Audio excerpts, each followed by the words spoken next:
22 de octubre de 2025, Puerto de Veracruz, Golfo de México. La niebla envolvió las luces del muelle mientras analistas estadounidenses seguían una transacción silenciosa transformando vidas en carga, un negocio de millones en manos de la Hermandad del Puerto. 5 contenedores de 22 toneladas cada uno no llevaban acero ni carga, sino 117 vidas, 10 de ellas estadounidenses, amordazadas, drogadas, atadas y vendidas. Hoy el FBI, la DEA y la Marina de Estados Unidos unen sus fuerzas en la Operación Marea Silenciosa. 320 Navy SEALs listos para dominar los mares. 2 MH-60R CAWS con 30 oficiales de operaciones especiales vigilarían los caros desde el aire, mientras que equipos tácticos del FBI y la DEA alistaban 3 RIBs para persecución. La misión: liberar a los rehenes y desmantelar la red antes de que pudiera entregar el cargamento al cartel a través de Texas y Luisiana. ¿Aplastará a América su avaricia o dejará que el más oscuro comercio de la Tierra siga sin control? Averigüémoslo. 2 a 22 de octubre de 2025. Muelle 9, Puerto de Veracruz, Golfo de México, México. La noche se sentó en un silencio helado. La niebla se arrastraba por los muelles como humo, devorando la luz de grúas oxidadas en almacenes cerrados. Desde la altura, el puerto parecía desierto, pero los números revelaban otra historia, un mundo invisible en actividad. Durante 3 meses, agentes marítimos del FBI habían estado siguiendo la pista de señales de radio encriptadas, envíos fantasmas y $48 millones en transferencias al exterior. Cada pista conducía de nuevo a este muelle olvidado. Su nombre susurrado a través del Golfo. La Hermandad del Puerto, un sindicato de tratantes de personas tan cruel como si se tratase de mercancía. Detrás del almacén C, los motores rugieron bajo la marea. Contenedores de acero bordeaban el muelle, cada uno marcado con el número 9, el código para la ruta más temida de la zona.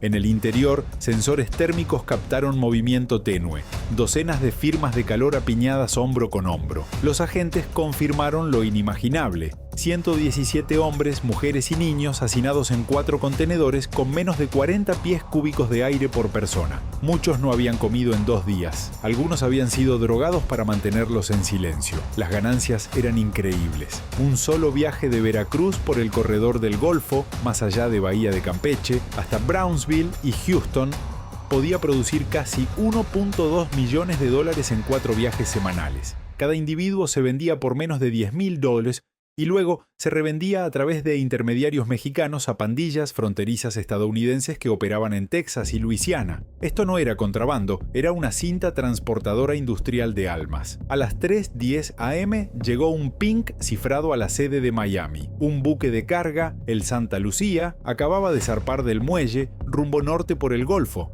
El agua estaba negra como la pez. El radar estaba en silencio, pero los agentes que rastreaban esas señales intermitentes sabían la verdad. Antes del amanecer, alguien tendría que atacar o cientos más morirían en la oscuridad.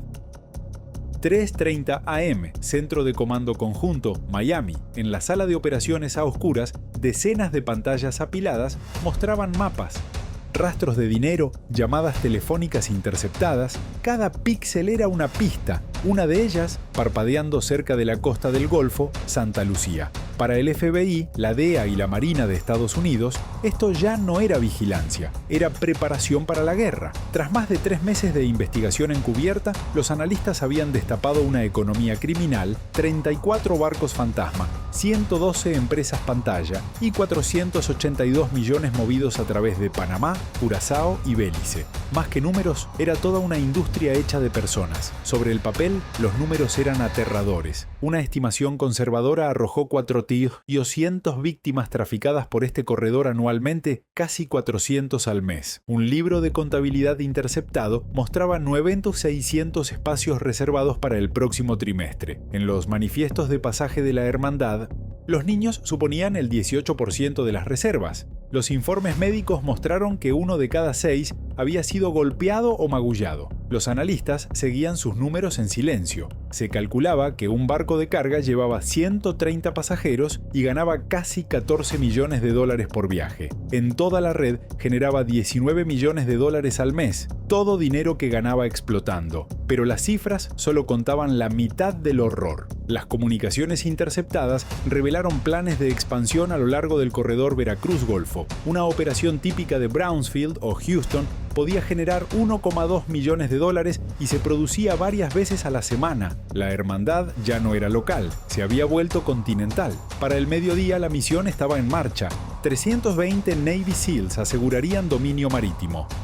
2 helicópteros MH-60R Seahawk con 30 fuerzas especiales vigilarían los cargueros desde el aire y los equipos tácticos del FBI y la DEA alistarían 3 RHB para la emboscada. Las órdenes en el pizarrón de la misión eran claras, sin margen a error. Misión: interceptar a Santa Lucía, liberar a la gente, desmantelar la red. A las 3:15 de la mañana se dio la orden. Primera operación silenciosa. Si estuvieras en esta misión, ¿entrarías sin pensarlo a por ellos? ¿Sí o no?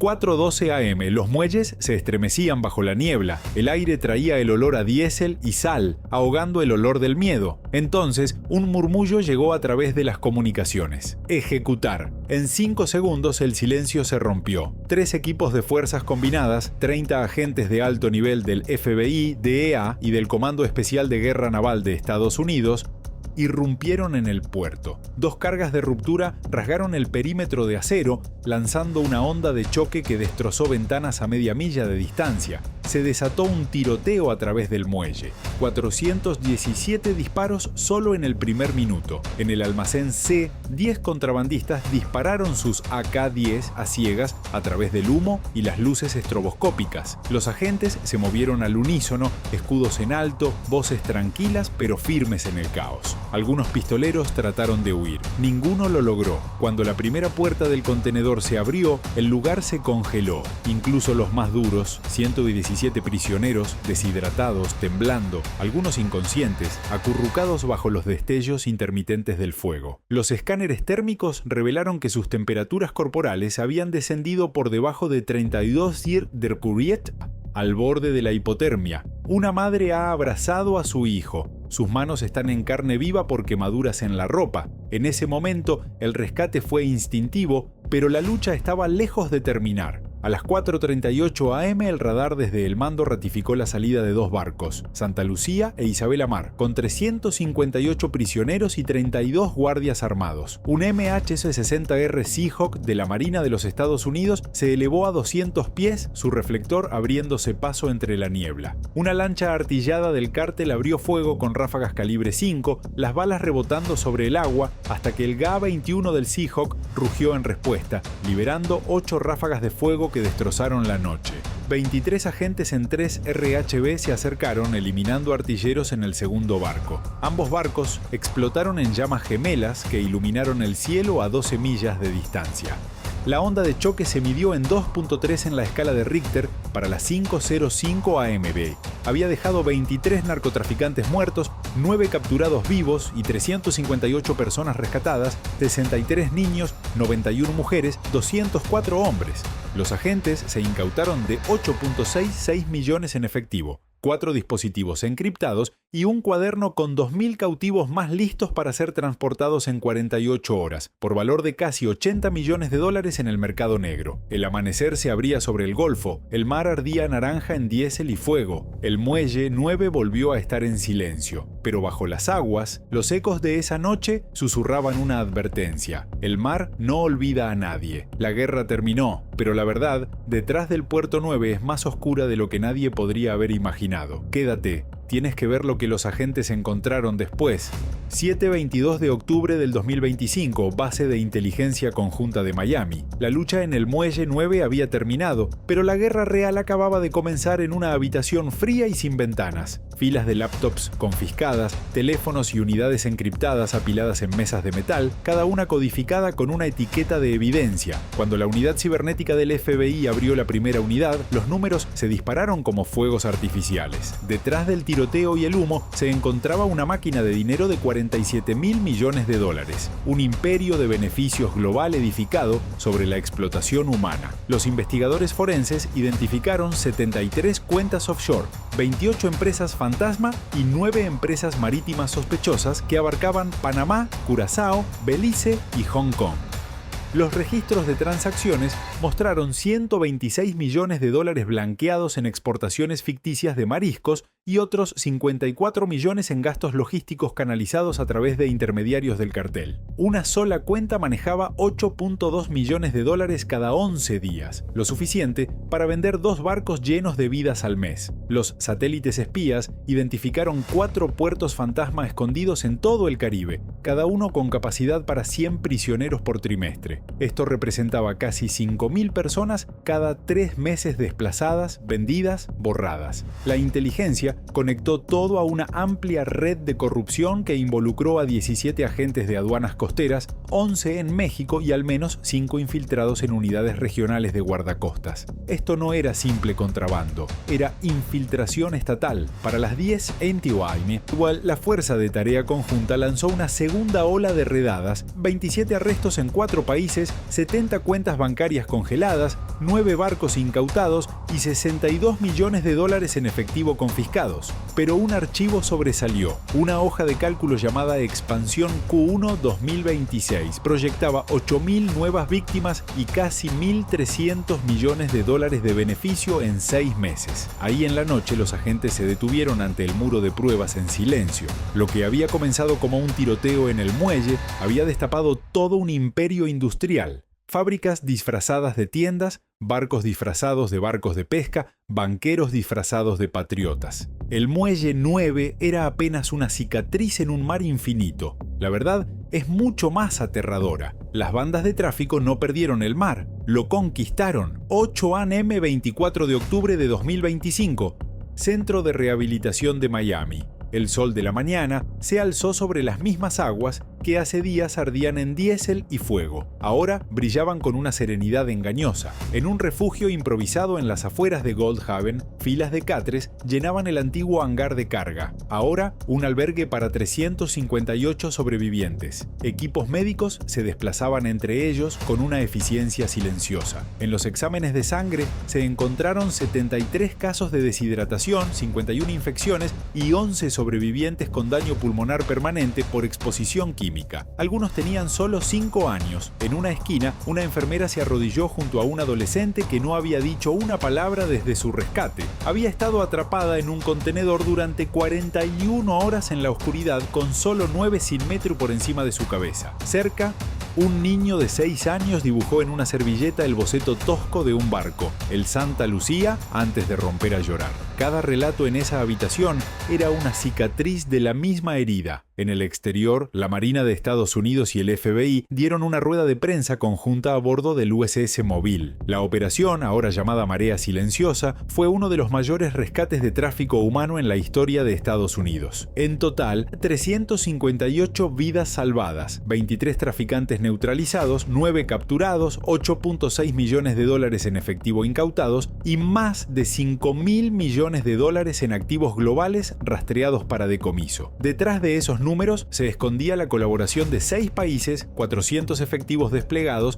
y 7 días que revelaron la magnitud de la esclavitud marítima contemporánea. Pero la victoria todavía era incierta. La inteligencia confirmó que 3 flotas hermanas del puerto permanecían activas con al menos 11 barcos desaparecidos aún navegando por el Caribe. Los analistas advirtieron que por cada camino cerrado surgía otro en cuestión de semanas, alimentado por la demanda y la desesperación. Mientras el sol volvía a ponerse sobre el Golfo, los supervivientes fueron trasladados a lugares seguros. Algunos volverían a casa, otros no tenían a dónde ir. Un oficial de la Marina, el que sacó a 2 niños de entre los escombros, miró al mar y dijo en voz baja: «El mar tiene su memoria, nosotros también, porque en el silencio, más allá de los números en el fuego, hay una verdad ancestral. El mar no olvida a quien casi se lleva». Los fuegos en el muelle habían muerto hace tiempo, pero los ecos de esa noche aún resonaban por el Caribe como truenos lejanos. El mundo leyó los titulares: 5.000 millones de red desmantelada, 358 vidas salvadas. Pero la historia no estaba en las cifras, estaba en las caras de los supervivientes y en el silencio de los desaparecidos. Semanas más tarde, los arqueólogos seguían desenterrando las ruinas del Imperio de la Hermandad. Rastros bancarios encriptados, manifiestos perdidos, funcionarios que habían vendido su conciencia por dinero. Cada hallazgo revelaba la misma verdad perturbadora. El mal acecha en selvas o callejones. Lleva trajes, firma manifiestos de envío y habla en balances. Estados Unidos lo llamó Marea Silenciosa, un éxito de coordinación. 7 naciones, 400 efectivos y 20 barcos unidos en una misión. Pero para los que estuvieron presentes, la victoria no tenía gloria. Era satisfacción, desorden, agonía, obligación, hacer lo que otros decidieron ignorar. En el muelle Nu ahora hay un monumento con los nombres de los desaparecidos, una lista de vidas encadenadas. Debajo reza la inscripción «El mar no olvida». Cada ola que choca contra el muelle parece susurrarlas. Un recordatorio de que detrás de cada acción, cada informe, hay personas reales que fueron silenciadas, atrapadas o arrastradas por la marea. Al anochecer sobre el Golfo, el horizonte arde en rojo, no de fuego, sino de recuerdo. Los traficantes pensaron que el mar escondería sus delitos, en cambio los reveló. Y en esa revelación, el mar habló la verdad. América perdona, el mar nunca olvida. Si piensas que América nunca debe dormir en sus propias guerras, entonces apóyanos, dale like, comparte y mantén esta historia viva, porque la vigilancia es el único muro que nunca cae. Suscríbete a Línea de Fuego TV y descubre la realidad detrás de las misiones que salvan vidas.